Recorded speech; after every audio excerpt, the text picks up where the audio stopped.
লাগছে।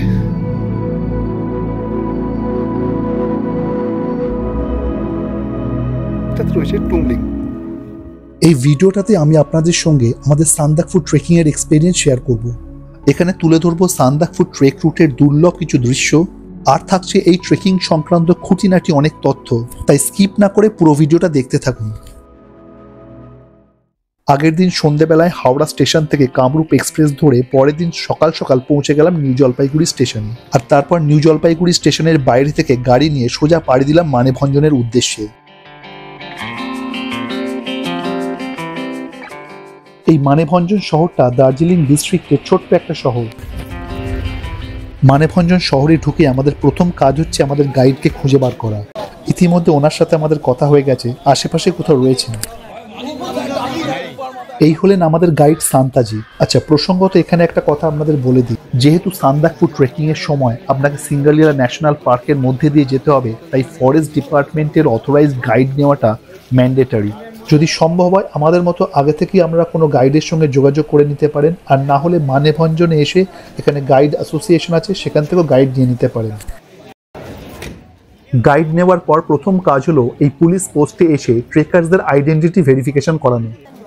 এই ভেরিফিকেশন প্রসেসের জন্য 10 টাকা ফি জমা নেওয়া হয়, আর দলের মধ্যে কোনো একজন ট্রেকারের আধার কার্ডের ডিটেলস জমা করতে হয়। আচ্ছা, এখানে একটা কথা মনে রাখবেন, সান্দাকফু ট্রেকিংয়ে এলে অবশ্যই আধার কার্ডের অরিজিনাল আর 2-3টে ফটোকপি সঙ্গে করে নিয়ে আসবেন। এই সান্দাকফু ট্রেক রুটের বিভিন্ন পয়েন্টে আপনার আইডেন্টিটি ভেরিফিকেশনের জন্য এই আধার কার্ডের প্রয়োজন পড়বে।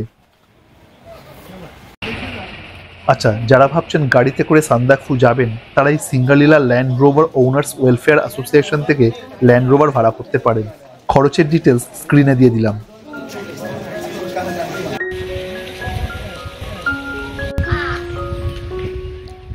পুলিশ ভেরিফিকেশনের পর আমরা এখন চলে এসেছি এই ভিজিটার সেন্টারে। এই জায়গাটা হলো মূলত Singalila national park wild life ডিভিশনের একটা অফিস। সিঙ্গালিলা ন্যাশনাল পার্কে এন্ট্রি করার পারমিট এখান থেকেই বানাতে হবে। এক্ষেত্রেও ট্রেকার্সের আধার ডিটেলস এখানে জমা করতে হয়। এন্ট্রি ফি এর ডিটেলসটা স্ক্রিনে দিয়ে দিলাম। সমস্ত ফর্মাল প্রসেস শেষ হবার পর এখান থেকে আমাদের ট্রেকিং শুরু হলো।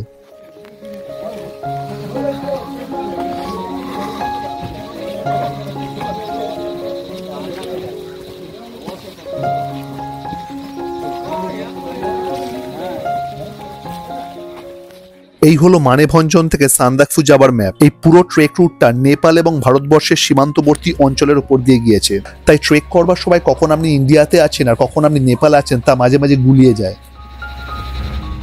এখন আমরা প্রথমে যাব চিত্রে।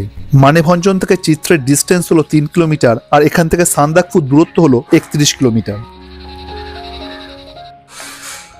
মানেভঞ্জন থেকে চিত্রে যাবার এই যে খাড়াই রাস্তাটা, এখান দিয়ে হেঁটে যাওয়াটা বেশ চ্যালেঞ্জিং।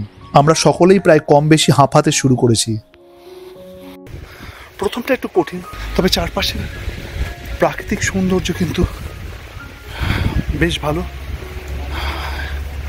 এবং উপভোগ করার মতো।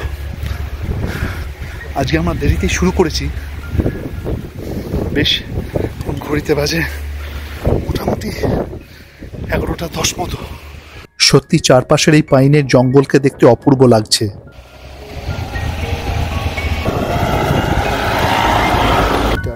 চিত্রে এখান থেকে মাত্র 1 কিলোমিটার দূরে রয়েছে। এই হলো চিত্রে। এই চিত্রে হলো দার্জিলিং ডিস্ট্রিক্টের ছোট্ট একটি গ্রাম। এখানেও বেশ কিছু হোমস্টে রয়েছে যেখানে আপনারা থাকতে পারেন। মানেভঞ্জন থেকে চিত্রে পৌঁছতে আমাদের সময় লাগলো প্রায় 1.5 ঘন্টা মতো।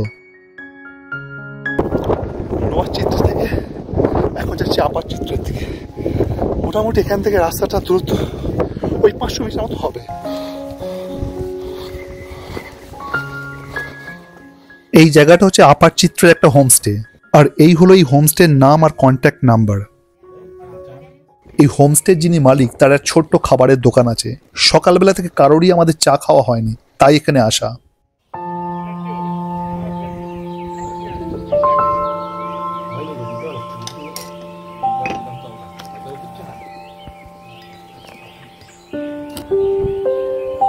চা খাওয়া শেষ করে আবার রাস্তায় বেরিয়ে পড়েছি।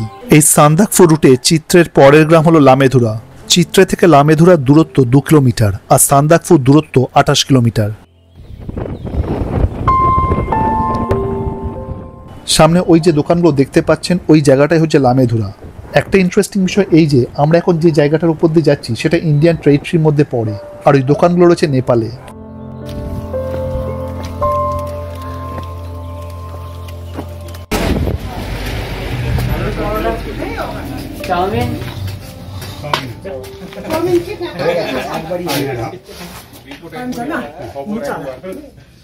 चाउमीन मिलेगा?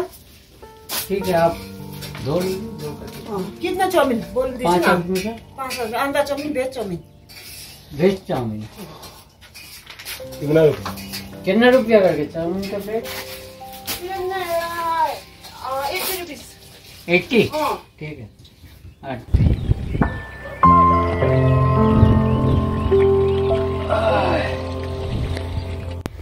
সামনে পাহাড়ের এইখানটা দেখা যাচ্ছে মেঘমা।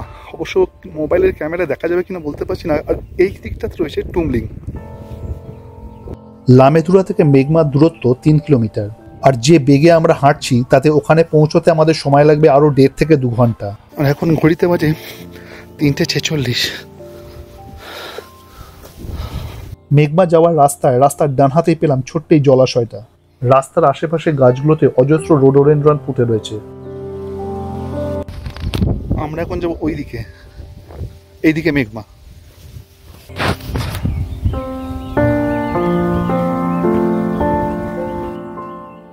ইতিমধ্যে আমরা অনেকটাই রাস্তা পার করে এসেছি। এখন সবাই রীতিমতো ক্লান্ত, কিন্তু বসে থাকার উপায় নেই, তাই আবার চলতে শুরু করলাম।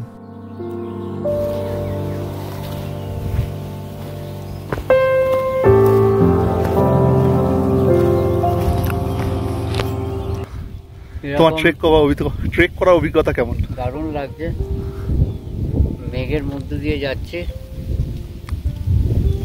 সব অন্য ধরনের গাছ যা আগে কখনো দেখিনি।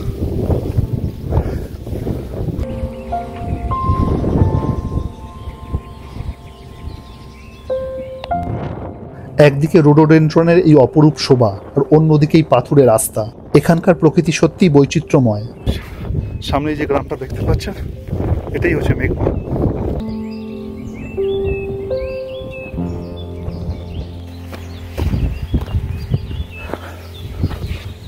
স্বাভাবিকভাবেই রাস্তার অবস্থা মোটেই ভালো নয়, তাই একটু সাবধানেই হাঁটতে হবে।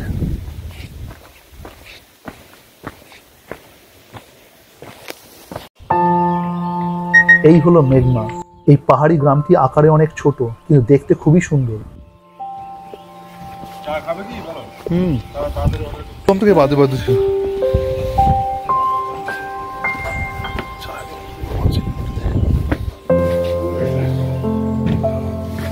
এই জায়গাটা খুব কমফোর্টেবল। চল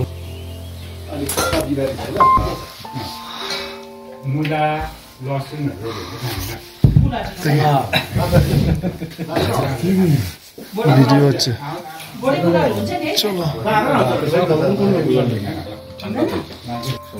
তারপর বলো কেমন লাগছে, ট্রেকিং এর এক্সপিরিয়েন্স কেমন? সঞ্জীব?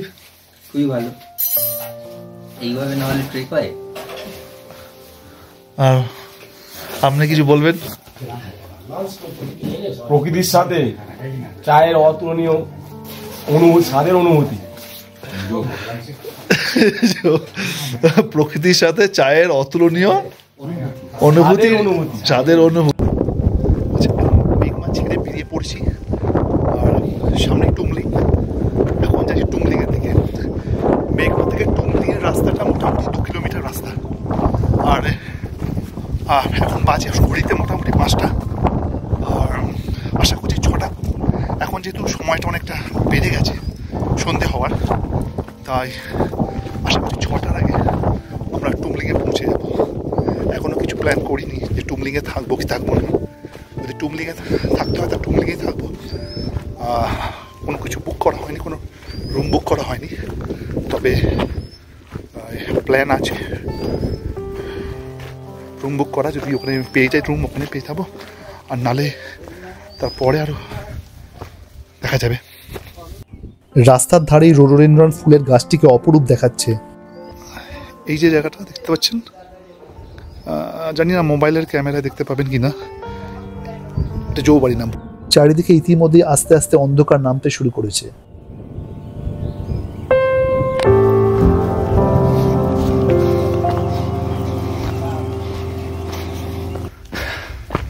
একটু হাঁপাচ্ছি, প্রচুর একটু ক্লান্ত হয়ে গেছি, একটু কথা বলতে হয়তো অসুবিধা হচ্ছে।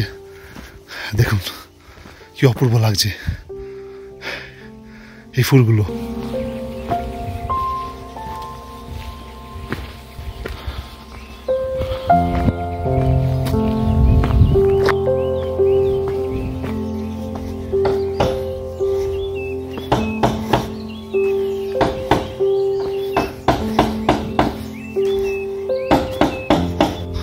ওই পাহাড়টার পেছনে হচ্ছে টংলু, তাই তো? আর এই গ্রামটার নাম হচ্ছে গুড়াসে। আচ্ছা, আর আচ্ছা ওইটা হচ্ছে মেঘমা একদম।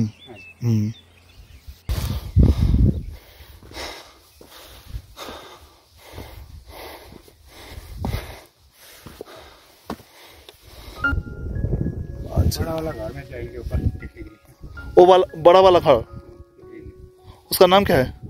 আমাদের গাইড সান্তাজি অলরেডি টুংলিং এর এক হোটেল মালিকের সঙ্গে কথা বলেছে। আমরা এখন ওই হোটেলটাতেই যাচ্ছি। এই সান্তাজি মানুষটি যেমনই ফ্রেন্ডলি তেমনই হেল্পফুল। আমি স্ক্রিনে ওনার নাম্বার দিয়ে দিচ্ছি, প্রয়োজন হলে যোগাযোগ করে নেবেন। আমরা এখন আছি সিদ্ধার্থ লজের মধ্যে। বাইরেটা এখন পুরোপুরি অন্ধকার হয়ে গেছে, তাই হোটেলের বাইরের দৃশ্যটা আমাদের দেখাতে পাচ্ছি না।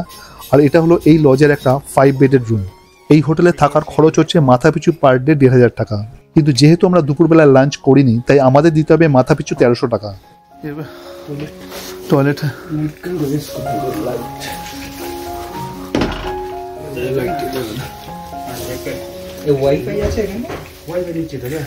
नीचे। সিদ্ধার্থ লজে এই হলো আমাদের রাত্রির ডিনার। আমাদের সান্দাকফু ট্রেকিং এর বাকি অংশটা আমি তুলে ধরবো আমার পরের ভিডিওতে।